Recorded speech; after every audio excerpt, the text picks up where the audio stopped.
సింగరేణి సంస్థ కార్మిక సోదరులందరికీ ముందుగా నా హృదయపూర్వకమైనటువంటి నమస్కారాలు.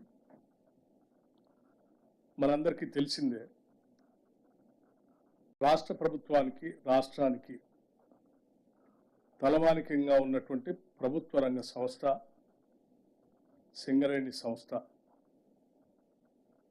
ఈ సంస్థ కార్యకలాపాల్లో పెద్ద ఎత్తున కార్మికుల శ్రమశక్తి వలన ప్రొడక్షన్ పెంచుతూ తద్వారా రాష్ట్ర ప్రభుత్వానికి సంబంధించినటువంటి విద్యుత్ శక్తి ప్రాజెక్టులకే కాకుండా ఇతర సంస్థలకి, పరిశ్రమలకి, ఇతర రాష్ట్రాలకు కూడా బొగ్గును ఎగుమతి చేస్తూ తెలంగాణ రాష్ట్రానికి పేరు ప్రఖ్యాతులు తీసుకొస్తున్నటువంటి సింగరేణి యాజమాన్యం కార్మికుల యొక్క శ్రమని, వారు సాధించినటువంటి లాభాలని కార్మిక సోదరులకు పంచేటువంటి ప్రక్రియ రాష్ట్ర ప్రభుత్వం చాలా సంతోషంగా ఈరోజు ప్రకటిస్తూ ఉంది. రాష్ట్ర ప్రభుత్వం ప్రాఫిట్ ఆఫ్టర్ ట్యాక్స్ 2023-24 సంబంధించి 4,701 కోటి రూపాయలుగా ప్రకటిస్తూ, దీనిలో సింగరేణి సంస్థ, ఆ సింగరేణి సంస్థలో పనిచేస్తున్నటువంటి యాజమాన్యంతో పాటు కార్మిక సోదరులు, వారి భవిష్యత్ తరాలు కూడా ఇదే రకంగా పెద్ద ఎత్తున ఉపయోగపడాలనేటువంటి ఆలోచనతో సింగరేణి వ్యవస్థని కూడా విస్తరిస్తూ కొంత పెట్టుబడి పెట్టే కార్యక్రమాన్ని కూడా ఈ సందర్భంగా తీసుకుంటాం. ఆ పెట్టుబడి సంబంధించి ఇన్వెస్ట్మెంట్ 2,289 కోట్లు పోగా 2,412 కోట్లని 33% లెక్క 796 కోట్లని కార్మికులకి, అంటే ఉద్యోగస్తులకి సరాసరి అనే యావరేజ్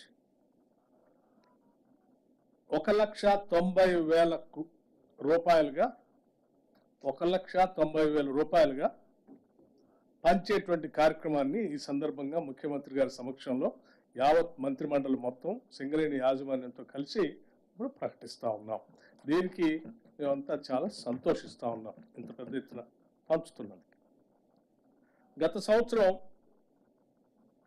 కార్మికులకి 1,80,000 పంచితే ఈ సంవత్సరం అదనంగా 1,70,000 పంచితే ఈ సంవత్సరం అదనంగా ఇంకొక 20,000 కలిపి 1,90,000 పంచుతా ఉన్నాం. ఇది 20,000 అదనంగా మనం ఈ సంవత్సరం కార్మికులు పంచుతాము. ఇది కాకుండా కూడా ఇంకా కార్మికుల భవిష్యత్తు కోసం పెద్ద ఎత్తున సింగరేణి సంస్థ చేత విస్తరించడానికి తీసుకోవాల్సిన చర్యలు కూడా చేపడతా ఉన్నాం. దీంట్లో ఇంకా గొప్ప విషయం ఏంటంటే, మొట్టమొదటిసారి ఈ సింగరేణి సంస్థలో పనిచేస్తున్నటువంటి ఉద్యోగస్తుల సంఖ్య 41,837 మంది. 41,837 మంది పర్మనెంట్ ఎంప్లాయీస్ ఉంటే, కాంట్రాక్ట్ వర్కర్స్గా 25,000 మంది కూడా పనిచేస్తూ ఉన్నారు. ఇందులో ఇప్పటివరకు సింగరేణి చరిత్రలో ఎప్పుడు లాభాలు పంచినా కూడా ఈ రెగ్యులర్ ఎంప్లాయీస్కి తప్ప కాంట్రాక్ట్ ఎంప్లాయీస్కి పంచే విధానం లేదు. ఇప్పటివరకు మొట్టమొదటిసారి సింగరేణి సంఘాలు, రికగ్నైజ్ యూనియన్స్, అట్లాగే యాజమాన్యం, రాష్ట్ర ప్రభుత్వం అందరూ కూడా ఆలోచన చేసి ఒక మానవతా దృక్పథంతో వీళ్ళు కూడా పనిచేస్తున్నారు కాబట్టి వీళ్ళకు కూడా కొంత మనం చేయాలనేటువంటి ఆలోచనతో మొట్టమొదటిసారి ఈ కాంట్రాక్ట్ ఎంప్లాయీస్ కూడా ఒక్కొక్కరికి 5,000 రూపాయల చొప్పున మొదటిసారి పంచుతా ఉన్నాము. ఇది సింగరేణి చరిత్రలో మొట్టమొదటిసారి. దీంతో పాటు ఈ రెండింటితో పాటు ఈ కార్యక్రమం అంతా కూడా దసరా పండగ కంటే ముందే ఈ లాభాలని ప్రకటించాలని, తద్వారా సింగరేణి కార్మికులంతా కూడా దసరా సందర్భంగా పెద్ద ఎత్తున వాళ్ళు ఉత్సవాలు చేసుకోవాలని ఆలోచనతో ఈ కార్యక్రమాన్ని ఇప్పుడు ప్రకటిస్తూ, భవిష్యత్తులో ఈ లాభాలు వాళ్ళతో పంచడంతో పాటు సింగరేణి వ్యవస్థని వాళ్ళ నెక్స్ట్ జనరేషన్స్ కూడా ఉపయోగపడేటట్టుగా విస్తరించే కార్యక్రమంలో భాగంగా ఆ పెట్టుబడులు కూడా కొంత పెట్టుబడి పెడతా ఉంది. దాంట్లో భాగంగా సింగరేణి కాలేజ్ సంబంధించి 1,000 మెగావాట్ల సోలార్ పవర్ ప్లాంట్ సంబంధించి ఒక విధానపరమైన నిర్ణయం తీసుకొని ముందుకు పోతా ఉంది, అంటే ఎక్స్పాన్షన్కి. అట్లాగే 500 మెగావాట్ల పంప్ స్టోరేజ్ సంబంధించి రామగుండం అక్కడ ఉన్నటువంటి సింగరేణి కాలేజ్ సంబంధించిన ఆ ప్రాంతంలో ఆ పంప్ స్టోరేజ్ ప్రాజెక్ట్ కూడా పెట్టడం కోసం ముందుకు పోతా ఉంది.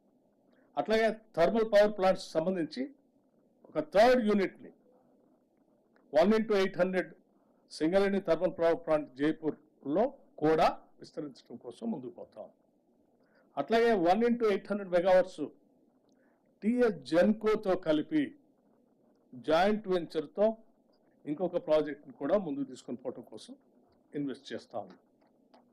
అట్లాగే ఒడిశాలో కూడా అక్కడ మనకు వచ్చినటువంటి సింగరేణి కాలేజ్ సంబంధించినటువంటి బొగ్గు కానీ నైనికి సంబంధించి దాంతోపాటు అక్కడే పిట్ హెడ్ పవర్ ప్రాజెక్ట్ కూడా పెట్టాలని సింగరేణి కాలేజ్ ఆలోచన, ఇన్వెస్ట్మెంట్ కూడా చేసి ఒడిశాలో అంగుల్ డిస్ట్రిక్ట్లో పెట్టాలని విస్తరించడం కోసం ఆలోచన చేస్తాం. అట్లాగే new coal mines projects like VK Venkatesh Khani Kothagudem, గోల్నైట్ OC Asifabad డిస్ట్రిక్ట్లో నైని ఓసి, వీటితో పాటు వాటిని విస్తరించుకోవటం, పెద్ద ఎత్తున ఇన్వెస్ట్ చేయటం. అట్లాగే infrastructure facilities like construction of coal handling plants mines దగ్గర, new residential schools for employees చిల్డ్రన్కి, integrated residential school for employee చిల్డ్రన్కి, upgradation of medical facilities at SCCL area హాస్పిటల్స్లో, ఎస్టాబ్లిష్మెంట్ ఆఫ్ క్యాత్ ల్యాబ్ లాంటి, అట్లాగే multi super speciality hospital హైదరాబాద్లో Singareni employees సంబంధించి ఇవన్నీ కూడా చేయాలని ఆలోచన. ఒక పక్కన వ్యాపారాన్ని విస్తరించుకుంటూ, ఇంకో పక్కన వెల్ఫేర్ యాక్టివిటీస్ చేస్తూ, ఇంకో పక్కన లాభాలని గత సంవత్సరం కంటే ఇంకొక 20,000 ఎక్కువగా కార్మికులు పంచుతూ, చివరికి కాంట్రాక్ట్ లేబర్కి కూడా ఇంకో 5,000 పంచుతూ ఈ సంవత్సరం సింగరేణి ఒక మంచి నిర్ణయం తీసుకున్నందుకు రాష్ట్ర ప్రభుత్వం తరఫున వారిని కూడా నిన్న యాజమాన్య అభినందిస్తూ, ముఖ్యమంత్రి గారికి, క్యాబినెట్ మంత్రులందరికీ కూడా ఇన్ని విజయాలు సాధించడానికి వారందరూ సహకరించినందుకు వారికి, అట్లాగే ఆయా పరిసర ప్రాంతాల్లో ఉన్నటువంటి శాసనసభ్యులకి, పార్లమెంట్ సభ్యులకి కూడా నేను సింగరేణి కాలేజ్ తరఫున వారందరికీ కూడా హృదయపూర్వకమైనటువంటి ధన్యవాదాలు తెలియజేస్తూ ముగిస్తా ఉన్నాను. Thank you. నమస్కారం. సింగరేణి సంస్థకు